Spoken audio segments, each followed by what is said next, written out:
Selamat sore, salam hormat Elvers Indonesia. Langsung saya bikinkan VT. Saya barusan selesai ngedit itu film panjang untuk YouTube juga. Di sini langsung kita sempetin waktu aja sebentar menjawab melalui VT pertanyaan kawan kita yang dimana dia bilang begini.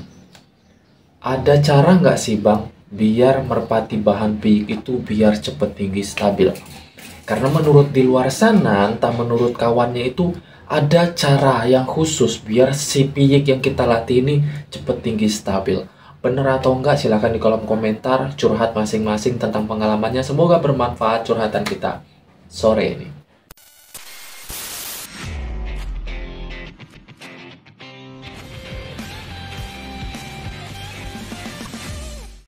Selamat sore, salam hormat Elvers. Semoga sehat selalu di luar sana, dilancarkan rezekinya, amin tanpa terkecuali siapapun itu, kenal ataupun gak kenal. Pokoknya terima kasih banyak untuk yang udah mampir, subscribe, like, and comment segala macam, yang udah berbagi cerita di kolom komentar. Terus dia bilang piyiknya udah berhasil setelah lihat beberapa VT. Ya sudah, rezeki Anda, bersyukur. Saya juga senang karena curhatan kita ini bisa ditampung secara positif, ya enggak? Untuk sore kali ini, curhatan yang berikutnya, kawan kita bilang dan bertanya, apakah ada cara khusus atau trik khusus biar merpati bahan player yang kita latih, yang sering kita latih, itu biar cepet tinggi stabil nih.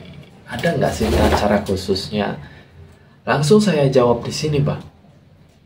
Nggak ada cara khusus apapun untuk melatih bahan merpati piyik itu biar cepet tinggi stabil.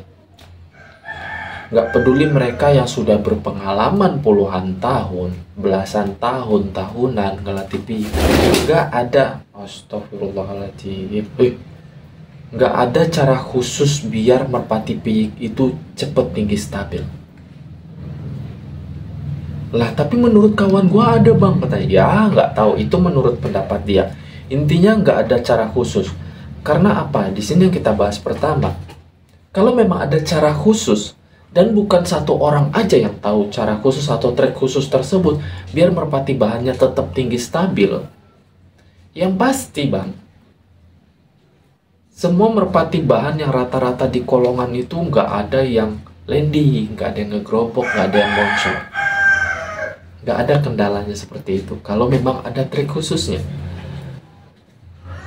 Karena nggak mungkin yang namanya rahasia itu tetap menjadi rahasia. Pasti bakalan kebongkar suatu saat, dan pasti suatu saat triknya itu bakalan kebongkar, jadi nggak mungkin. Dan di sini secara logikanya gini bang, induk merpati beda-beda karakter, berarti anak turunannya pun beda-beda karakternya karena bawaan dari genetik induk jantan dan betina. Jadi kita nggak bisa menyamakan trik atau yang harus kita lakukan dalam melatih bahan merpati itu biar cepat stabil seperti kawan kita yang lagi ngelatih. Misalkan kita lihat nih, oh kawan kita ini lagi ngelatih piyik sekian, piyik lar sekian. Terus dia cerita, oh begini loh caranya biar piyik kamu atau piyik lu biar bisa tinggi stabil kayak piyik yang gua latih. Enggak bang, bahkan itu gue bilang bohong. Karena apa? Karakter setiap merpati beda-beda. Itu yang selalu gue tekankan untuk diri gue pribadi, untuk saya pribadi ya, untuk kalian juga kalau bisa sih. Jangan menganggap remeh dalam pelatihan piyik. Entah itu piyik yang belum rampas ataupun yang sudah rampas. Karena kebanyakan, mayoritasnya ngelatih piyik itu susah. Nggak segampang bacot atau nggak segampang ngomong yang diucapkan kali ini. Karena prakteknya itu susah, harus memahami karakter si merpati, harus begini, harus begitu, perawatannya pun beda-beda. Misalkan punya bahan merpati 2 pasang. Dengan karakter yang berbeda, pasti perawatannya juga berbeda kalau memang mau dicari selahnya. Jadi nggak sembarangan. Dan menurut saya, sesuai logika dan pengalaman saya, itulah saya bilang, yang namanya melatih merpati bahan piyik, entah itu udah rampas ataupun belum, itu nggak bisa dijadikan patokan cara ini, misalkan cara A bisa membuat si merpati bahan yang kita latih ini cepet tinggi.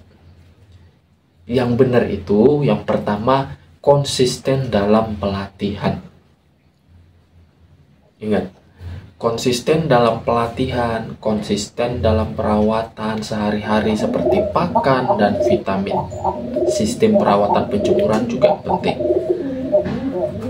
Urusan nanti dia lebih cepat tinggi stabilnya saat dilatih atau agak lama tinggi stabilnya, itu urusan karakter pribadi dari genetik keturunan dari indukan masing-masing terhadap anak keturunannya atau terhadap merpati muda yang kita latih. Nggak bisa kita patokin, oh dikasih bahan A, bahan B ini bisa bikin tinggi stabil si bahan piyik selama segiringan. Enggak. Karena ini bahan piyik bukan player yang adaptasi terhadap suplemen. Karena bahan piyik 0 suplemen. Jadi itu yang harus difahami. Nah terus gimana bang kalau cara latih? Oh cara latihnya umum bang. Mungkin umumnya beda-beda setiap orang kalau caranya. Kalau saya pribadi yaitu setelah rampas piyik baru saya latih. Tapi kalau masih lar 3, lar 2, lar 1 ya paling depan-depan doang. Cukup fokus ke betina. Fokus ke betina saya pun beda caranya, beda sama orang luar sana gitu loh. Karena apa ya, mungkin bukannya beda, mungkin masing-masing orang punya trik dan keunggulannya masing-masing gitu loh. Jadi nggak bisa dibilang, wah pelatihan ini, wah pelatihan yang si A lakukan, wah pelatihan yang si B lakukan, wah enggak. Pelatihan yang dilakukan si A dan si B itu menyesuaikan karakter merpati bahannya, bukan sehebat apa dia ngelatih merpati bahan. Seriusan, merpati bahan itu beda-beda karakter. Itulah kenapa saat jadi player karakternya masing-masing beda, nggak bisa disamain. Karakter A lawan karakter B, B lawan C, begitu penjelasannya. Jadi kalau abang ini masih percaya dengan omongan kawannya, saya rasa coba disaring lagi pakai logika, dengan logis masuk nggak gitu. Tapi kalau memang masih penasaran, ada yang menyarankan, oh pakai ini bang, kalau ngelatih bahan piyik biar lebih cepet tinggi stabilnya, ya silahkan kalau mau dicoba. Tapi kalau saya pribadi, kalau untuk ngelatih bahan piyik, saya nggak pernah masukin suplemen apapun ke bahan piyik. Seriusan. Kecuali kalau dia sudah rampas piyik, boleh lah. Rampas piyik boleh, tapi jangan terlalu berlebihan dosisnya. Selama masih belum rampas piyik, itu jangan, sesuai saran saya jangan. Karena apa? Nanti akibat ketergantungan suplemen itu parah bang, lebih parah kinerjanya nanti. Seriusan, nanti malah nggak awet kalau saya bilang. Mungkin di luar sana ada pendapat yang lain tentang VT kali ini, silahkan curhat di kolom komentar. Tapi sesuai pendirian saya, yang saya bilang dan saya sampaikan secara real di VT kali ini, tidak ada cara khusus atau trik khusus biar bagaimana merpati bahan itu lebih cepat tinggi stabil. Nggak ada. Kalaupun ada bahan merpati player yang cepat tinggi stabil, itu karena bawaan genetik keturunan dari indukan jantan ataupun betinanya. Itu yang harus dicamkan. Bahkan begini bang, saya berani nantangin, siapapun yang punya resep atau trik atau bahan atau suplemen yang bisa bikin merpati bahan tinggi stabil, kolom komentar silahkan curhat. Tapi ngelatih merpati bahan yang over CC, coba deh. Kalau memang triknya atau suplemennya mampu bikin merpati bahan yang over CC itu sanggup tinggi stabil terus dalam pelatihan saat dia masih piyik, silahkan di kolom komentar. Seriusan, karena ampun-ampunan merpati bahan over CC itu ngelatihnya bang bikin kepala botak. Seriusan. Bercandaan curhatan kali ini cukup sore ini. Saya rasa cukup ya. Kalau memang kurang jelas silahkan di kolom komentar. Kalau ada yang mau dipertanyakan lagi silahkan di kolom komentar. Terima kasih banyak. Salam merpati lovers Indonesia.